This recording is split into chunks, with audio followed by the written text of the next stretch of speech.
have the greatest job in the world, and that's working with dogs. Best in Show winner is the French Bulldog. Winston won the National Dog Show. It was amazing. It was exciting. And to have a dog to be #1 dog in this country, you have to have great nutrition. And I always fed Pro Plan. Just like us, when we eat well, we feel good. And I just love that food and what it's done all these years to all the dogs I've bred and all the dogs I've shown. Welcome to Pure Dog Talk, you guys. Welcome. I am so excited.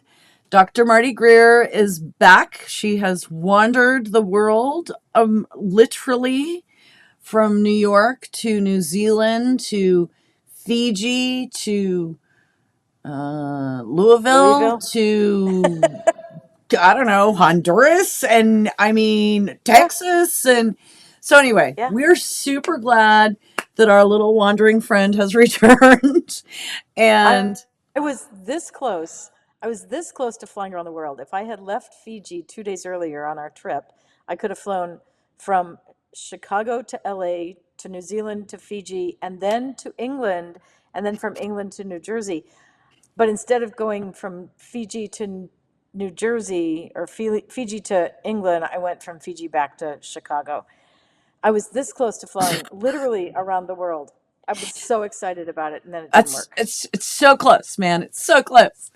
All right. Well, we are super excited that you have landed and you have joined us again for our veterinary voice for this month. And we decided to talk about semen and semen viability. So this is a really interesting topic that's popped up in a couple of our Pedigrees to Pups seminars.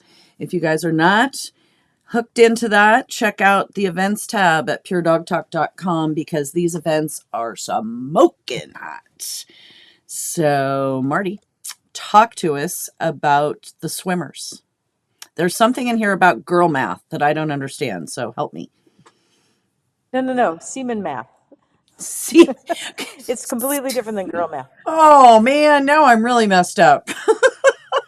Okay. Well, girl math is when you go shopping and by the time you get done, you try to explain to your significant other that the discounts were such that they pretty much paid you to go shopping. But okay.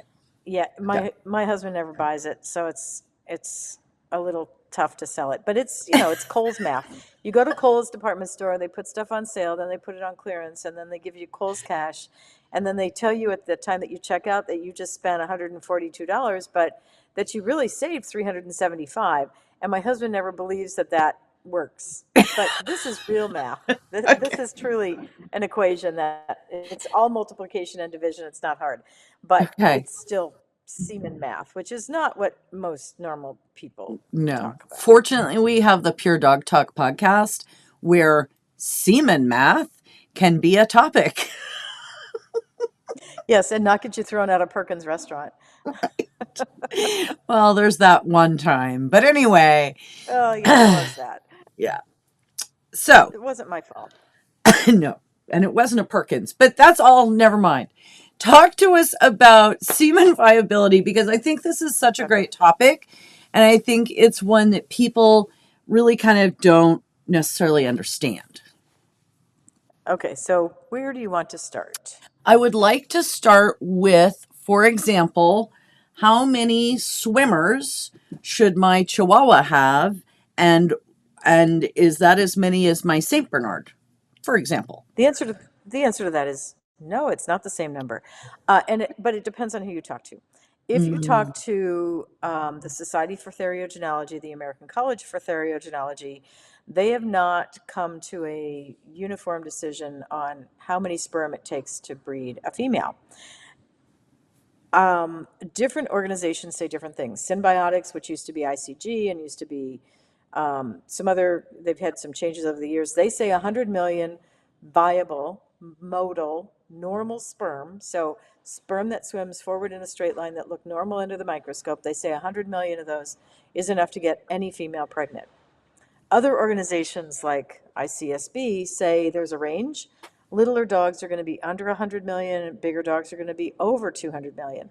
So the answer is it depends. And that kind of makes sense to me that you would need more sperm for a larger uterus, Yeah. a bigger dog, all the stuff that goes with it. So that's kind of where we're at, is that 100 million to 200 million, maybe 250 million is normal for a frozen breeding.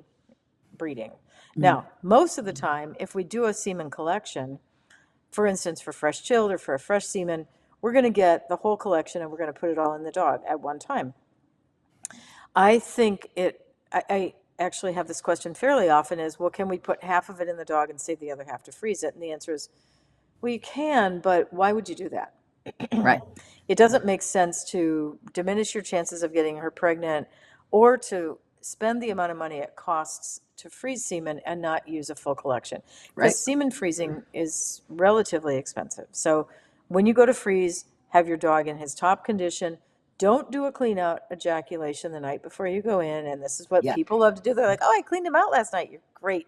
You took all the decent sperm that he had and you just threw it in the trash. Thank you ever so much. Sorry. Okay. Well, that is a myth that's out there. This could be a whole semen math myth busting tongue twister.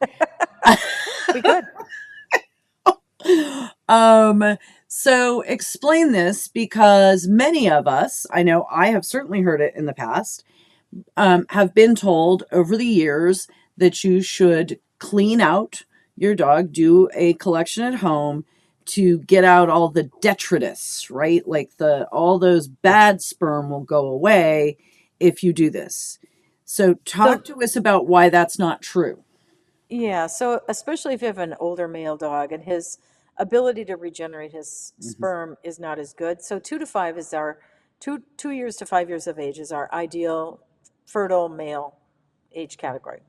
Once they get over a certain age, then they start to have a decline in their semen quality. I mean, just because the actors on, in Hollywood can still produce a child with some women when she's 20 and he's 80 doesn't mean that you should. It just means that it works. So these dogs, as they get older, their semen quality diminishes and it doesn't replenish as quickly. The epididymal reserve, which is the reserve of semen sitting in the epididymis, isn't as quickly replaced. So if you do want to do a clean out, and that's okay if you wish to, but don't do it the night before. Do it a week before so that he has a chance to regenerate and, be at his best. So just, it's a matter of timing more than anything, is when you make that appointment or when you're planning to go in, don't do it right before you need it. The second thing is, if you think your dogs aren't already taking care of this themselves, you're wrong. Dogs do this, they masturbate just like, well, dogs masturbate. So they've already cycled their sperm, so you don't really have to do that. They got it covered, man. They're good. So there's always going to be a cycle of fresh semen being made in the testes, going into the epididymis, transporting through that, and then being able to sit there and be ready to go at a moment's notice, because your Labrador loves girls. Right. Well, and I can't even remember who I was talking to or why this would be a topic of conversation. I have no idea. The idea that dogs masturbate. And people found this sort of horrifying. And I explained the situation with a wire hair pointer up on the grooming table at the dog show, getting him ready, brushing him up, and he thought that felt really good. Like really, really, really good. And before I knew what was happening, he had ejaculated in a spray, all bouncing off the small children and women walking past my grooming table.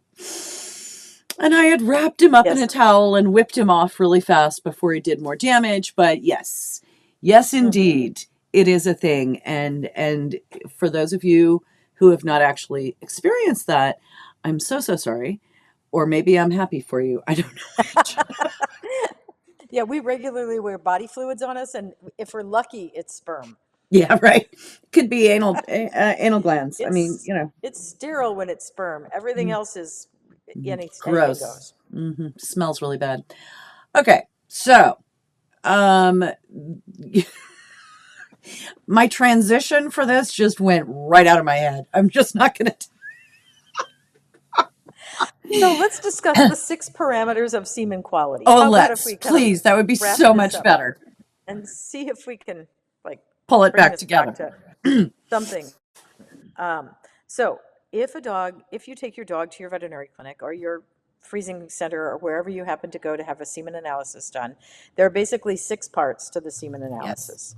One should be the semen, the ejaculate volume. So that's not semen per se, that's not sperm per se, that's semen. So how many cc's of volume, including the sperm-rich fraction and prostatic fluid, did you collect? So that's one part of these 6. Second is you want to look at the appearance of the ejaculate. What does it look like without magnification, just looking at it in the tube? Is it clear? Is it cloudy? Is it yellow? Yellow means there was urine in it. That's bad for sperm. Blood, of course, it means there's blood in it. A Right. third is going to be the sperm count. So you're going to actually want to know how many sperm are in each cc of the ejaculate. So that's how you figure out the total count, is if you have 2 cc's of semen and you have 100 million sperm in each cc, then you have 2 times 100 is 200 million. Right. So it's pretty simple math. Then the next thing we're going to want to do is look at the morphology under the microscope. Do the sperm look normal? Do they have a little cap on them? Do they have a little neck? Do they have a tail? Is the tail there? Is the tail not there? Is the tail curled or coiled? Is the head normal? Are they swimming in a nice straight line? That's the motility. And motility is not mobility, it's motility. Right. So important that you know, are they swimming, and are they swimming in a nice straight forward direction, or are they swimming around in circles or swimming Donuts backwards, in or the do they have a parking bent lot. tail? Okay. Yeah, if they're swimming in a circle, it may be that the semen got a little bit cold on the microscope, so you just warm it up and see if it straightens out. If they're swimming backwards, that is not a good sign for fertility, because you have to swim forward to get to the egg, just a basic premise. And then the last thing is the semen longevity. How long, once it's ejaculated, does the semen stay alive? If you put it in an extender, refrigerate it, and warm it up again, is it still swimming 2 days later? It should be in a normal dog. So that kind of gives you sort of the overall look. And if your veterinary clinic doesn't have the ability to do a sperm count, then you're not getting a complete semen analysis. If they say, well, there's plenty here, that's really not an answer. We actually got a semen shipment sent to us years ago from a very small breed dog, a toy breed. I remember what it was, I'm not going to say. And the semen came to us extended as a fresh chilled semen sample, and it came from somebody that should have had better skills. And they said, good collection, better than last time, 3 squirts instead of 2. That is not a sperm count, folks. Oh my God. I'm not joking. You can't make this up. So much of what you and I talk about, sometimes you can't make it up. Okay, so I want to go back for a half a second. I was trying really hard not to be interrupting you because it makes us all crazy. But well, we wanted to get the list, so yes, now we the got list is important. So we cleared the list. So what would cause? I mean, so I want to go back to some of the causation on some of this. Like, what would cause the semen to be swimming backwards? The little swimmer. Why is he going backwards? You said going in the circle is because they're cold, and you don't just turn on a blow dryer on it, right, to warm it up. No, there are microscopes that have a warm stage. If you don't have something like that, I use this really fancy piece of equipment called my wrist. So if I have a slide that gets cold, I put it on my wrist for about 10 seconds and put it back under the microscope, and then it's warm enough that it swims. If you leave it too warm too long, then the semen dries up.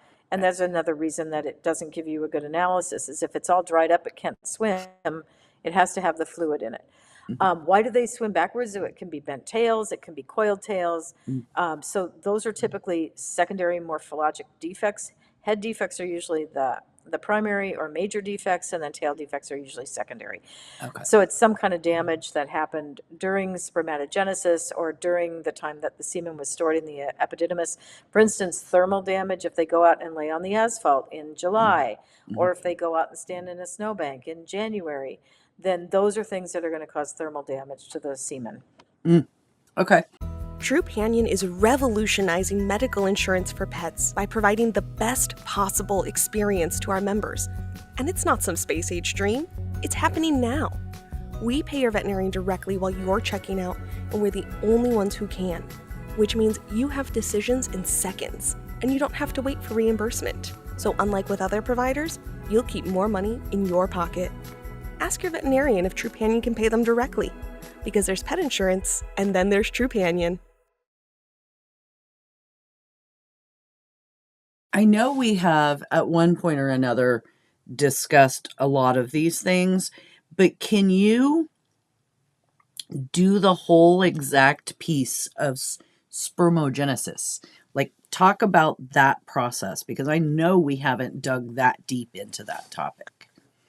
Yeah, well, I mean, essentially, the testes are where the sperm is made, and they go through certain phases of maturation. So they're formed in the testicle, and then they have to go through a maturation process, and part of that is in the epididymis, and that's where the proximal droplet will fall off, and yada yada, blah blah blah.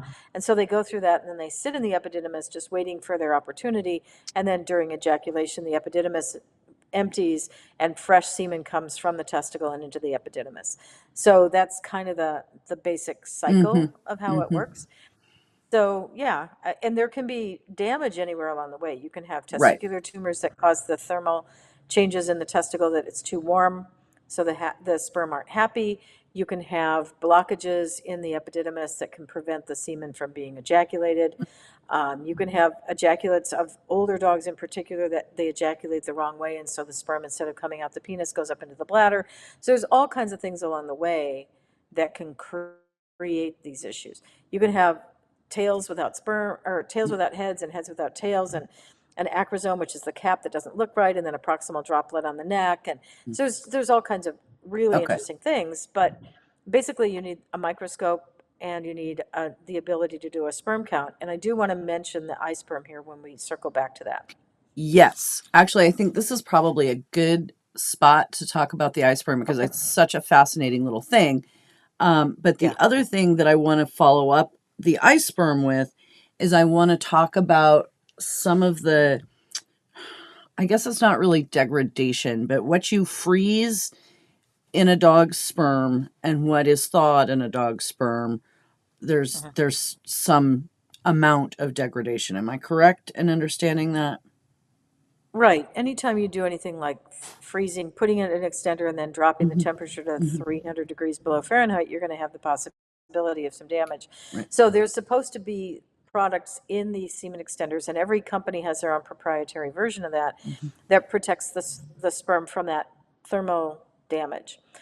But you're going to expect not all the sperm are going to tolerate that well. So what you put into the tank, if you put in 500 million and you get 80% back, that's pretty good. We don't Okay. object to an 80% post thaw. If it swims at 80%, I'm pretty happy. I put in 500 million, I get out 400 million. I'm happy with that.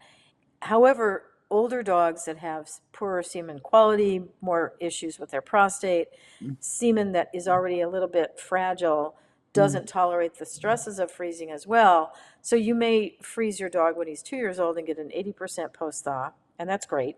But by the time he's 10, his sperm count is probably lower, his prostatic fluid is probably not as healthy. And by the time you freeze it, first you probably went in with 200 million instead of 500 million. And by the time you get done and 20% comes out alive, then you're down to 100 million instead of 400 million. So this is the whole point of freeze your dog, freeze early, freeze often, freeze him when he's young, freeze him when he's still virile and he's healthy, and all this stuff is good. And if later on you find out, well, it didn't really turn out to be great, well, then you get rid of the sperm. But don't wait until they're 12 years old, have testicular cancer, a lung tumor, and they're on their last leg, and then you say, oh, this is the best dog I've ever had, I have to have puppies from him. Please don't do that to your veterinarian or your freezing center. Please take him in when he's young and healthy and you've got your health clearances done, and bada bing, bada boom, you're going to save a lot of money in the long run because you've saved the semen when it was still good. 100%. So the little iPad doodad, what's its name again? Yeah, iSperm. Yes, because that just, wow. All right. The iSperm is a particularly useful item here because not everybody has the ability to do a really good sperm count, like we were talking about, the 2 squirts and you're there. So give us the lowdown on the iSperm.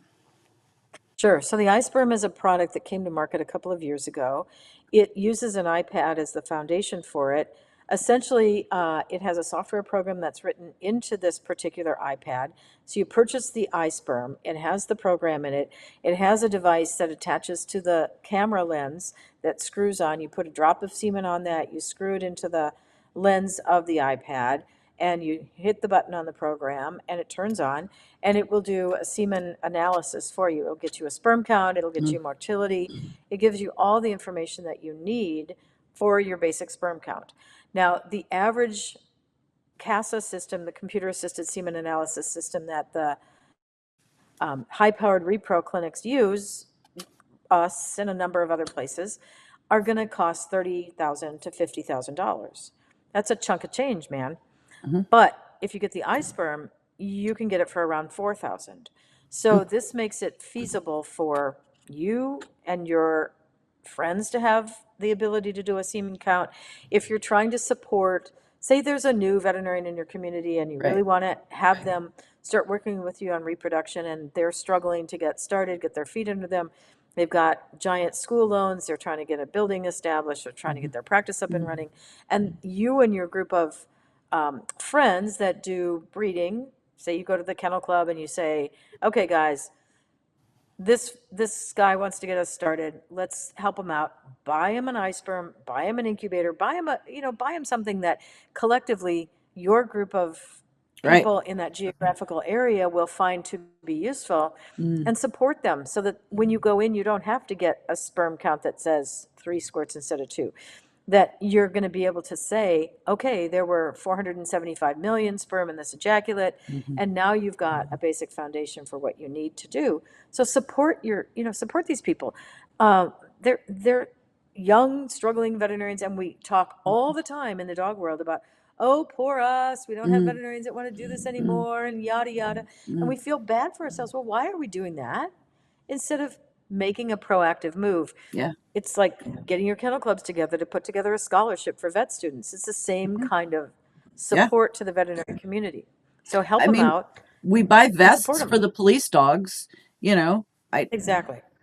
I think it's all in that sort of support our community sort of concept for Absolutely. sure. Absolutely. So don't feel bad for yourselves, folks. Put it together. Sit down with your colleagues, with the people that you're sitting at the dog show for hours at a time outside the group ring. Start talking about something productive. Yes, please. I'm just gonna let that one just slide right by because I could just knock it right out of the park. We will Okay. go. No, we're not. So love that plan. Support your, what was that TV show? Support your local sheriff, support your local Yes. veterinarian. Because they need your help. Yeah. Well, and particularly, like you say, you want to find someone that's interested in repro work, help them. I think that's fantastic. And it's something a kennel club and a bunch of people can get together and do. So, all right, next up on the process, a lot of this conversation was triggered by one of our patrons who'd had a problem trying to get a couple bitches bred from one particular frozen semen, and the frozen semen is down to its very, very last breeding, and she's pretty worried about that. And let's see if I can find her exact question. Both of the times she used the semen, it was proven bitches. Yeah. So, what are some of the steps that we can talk to folks about when you've got semen that hasn't been successful, frozen semen specifically, that hasn't been successful on bitches that you think it should have been successful? What are some of the things that we can do before we just willy-nilly throw that last vial of semen into somebody's bitch? Well, the first thing you want to do is find out, has he ever sired a litter? Because some stud dogs have fragmented DNA and they will never, ever, never have, never will produce a litter. Is that common? Absolutely not. But if there's a 100% failure rate, you have to be looking at what's going on. If you find that he was successful when he wasn't frozen, but he was not successful frozen, it may be he's just a dog that doesn't freeze well. And there are definitely breeds that don't ship well in extended semen and breeds that don't freeze well. And I don't have a good explanation for that. I hear people talk about it. It's It's kind of happened to me. frustrating. Yeah, and I've had people come to us and say, "Oh, well, I've heard this breed never freezes well, or never inseminates well with frozen semen." And then I look back at my records and I'm like, "Well, 85% of them got pregnant in our place, so I don't know. It may not be your breed." But the other thing that happens, of course, is semen shouldn't degrade very much during storage. But there are occasional stories that I get from good clinics that know what they're doing, that thawed out semen that had been frozen for 20 years, and when they post thaw it, it comes back just a deplorable failure. And if it's not swimming and looking good at the time that you thaw it, the chances of it being successful putting it into the bitch are fairly small. And then here's always the question is, how do you put it in? Do you put it in with TCI? Do you put it in with surgical, which is better? And that depends a lot on the hands of the person that you're working with. Some places won't do surgicals, some places don't have the equipment to do TCIs. So you kind of have to roll with it. We do both. And so, you have to make that decision. But, and so the question then is, do you thaw the semen before you anesthetize the bitch if you're going to go to surgery? And thaw out the semen and look at her uterus and then go, oh crap, the uterus looks terrible. We're not going to get this female pregnant because her uterus is terrible.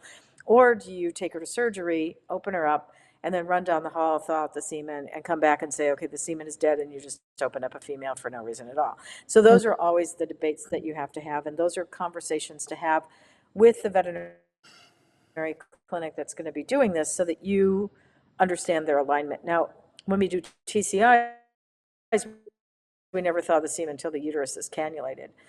But in that way, we know that she's going to be able to get cannulated in case something comes up and we can't get the catheter in. That doesn't happen often. It maybe happens 1% of the time that we do breedings. But those are all the conversations to have with your vet clinic.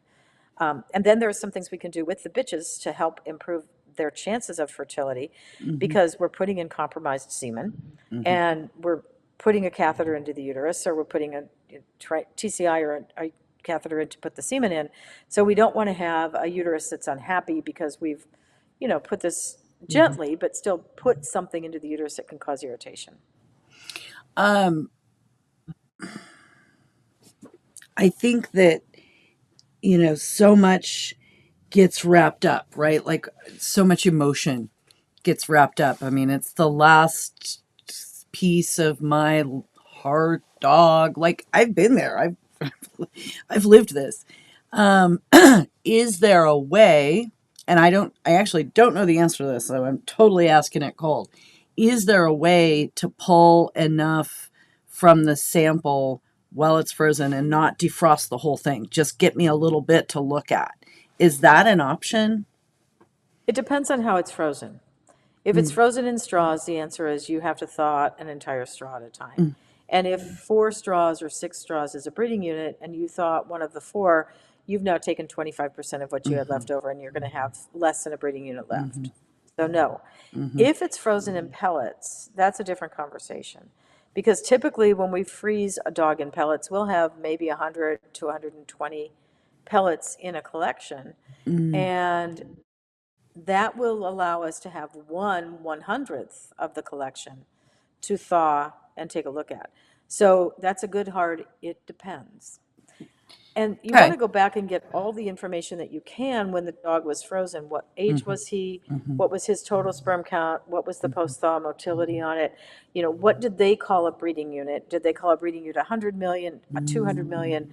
What was their definition of a breeding unit? Some of the semen we have in our tank, we purchased from Herd Merchant Semen after Bob Herd passed away many years ago.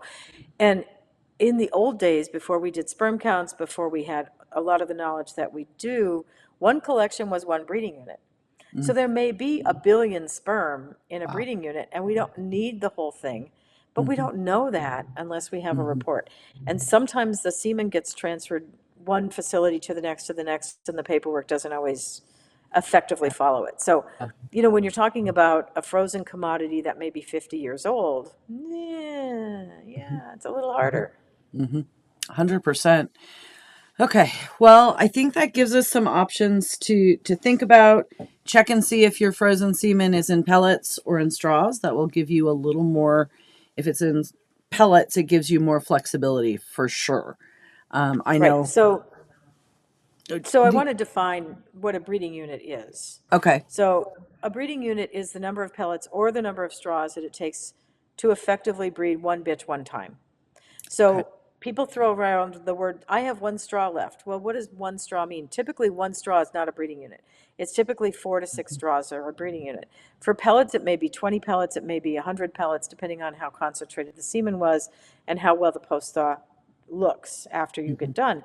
And so those are the things you have to make sure of when you're talking about buying semen, using semen, shipping semen is what is their definition of a breeding unit? And so use a breeding unit, not straws or pellets, because those are not interchangeable. 4 pellets is not equal to 4 straws. No, definitely not. Okay, so there you go, guys. Your definitions that you need to go look for. Figure out if you've got pellets or straws, and work forward from there. And I just, I know how emotional that can be. So I've got one dog sitting there right now trying to figure out what am I going to do with this one breeding, that the frozen has not been successful. So I understand 100% how these folks feel. Well, All right. there is the protocol to using the Metacam or the Yes. Rimadyl that I want to throw in here that has been documented by 2 different research papers, and we've been using it for several years, where the bitch is on an anti-inflammatory dose of either carprofen or Metacam on days 2, 3, and 4, and days 15, 16, and 17 post-ovulation. It is safe. We've been using it a long time. There are a number of repro practices that are using it, but not everybody. So if your veterinarian wants to see the articles, I'm happy to put those on the website so that you have access to them, because you want to go in and have a scientific, well-informed discussion with your veterinarian and not some half-baked kind of thing that, oh, well, Marty said, blah, blah, blah. Screaming and crying and my dog, my dog, my dog. I do want to go back to this because we started out our conversation talking about semen math and girl math, and then we got off topic and didn't get back to the formula. So the semen math formula. Yes. So And, I sent it to yep, you so you I've can got put it. it up. We're going to put this in And the that show way it's a lot. notes. Right. So if you're driving, I would not suggest that you try to take written notes It will be while you're in the show notes, guys. driving. Yeah, it's in the show notes. So essentially, the formula goes this way. The volume of the ejaculate is A in your equation. So we're going to have A, B, C, D. So A is your semen volume. B is your sperm count. So if you multiply A times B, that is your total sperm in the ejaculate. Then you need to multiply that by the number of motile sperm. So say it's 80%, and you started with 1 billion, now you're at 800 million. Okay. Then you multiply that by the morphologically normal sperm. So the ones that look normal under the microscope. If they have a bent tail, they're swimming backwards, all this stuff, those don't count. So that may be another 5% that's not morphologically normal. It may be 80%, depending on the dog. Then you multiply that times the number of viable sperm, and that'll give you the total number of sperm in the ejaculate. And the viable sperm may or may not be measured by some clinics. If they don't have the ability to measure viable sperm, then E gets left out of the equation. So at this point, A is ejaculate volume, B is sperm count, C is motile sperm, D is morphologically normal. A times B times C times D is the total number of normal sperm in the ejaculate. Then you decide, how many sperm do I need to make a breeding unit? So if it's, say you have 800 million morphologically normal motile sperm, and you need 200 million sperm to breed a bitch, then you have 4 breeding units. And that is what the average dog ejaculates when we collect. If you get 10 breeding units, you know, go buy a lottery ticket, you're doing good. If you get 1 breeding unit, then you slap yourself for not having done the semen collection when he was younger. Right. But that kind of gives you the whole idea of what this is. So A times B times C times D gives you, and then you multiply that time the post-thaw. So again, if they post-thaw at 80%, then you multiply again, and that helps you to figure out what you got. So this whole thing will be on the Yep. website We will because drop this trying in to the understand this while website on the yeah, show notes because yeah, because it's a little abstract. it's and I'm not good at math anyway, but it actually, as I was reading it and you were saying it, I'm like, okay, okay, okay, okay, that made sense, right? But I think seeing it, so everybody learns different, so we'll make sure everybody has it available to them. But sperm math is a thing. It sure is. Much better than girl shopping math. Well, I don't know. I mean, girl shopping math has its advantages. All right, you guys, don't forget, do us a huge favor, mention that, like the show, subscribe to the show, follow the show, check us out on YouTube, subscribe there. Lots and lots of places that we can help you do lots and lots of cool things. Remember to check out the events tab at puredogtalk.com for an upcoming That's right. Pedigrees to Pups. So it'll be fantastic. Yeah, we'd love to see you at one. We've got a couple exciting ones coming up. I'm just saying. All right, Marty. Thanks so much. Great to see you. We will catch you again on the flip side, my friend. Good night.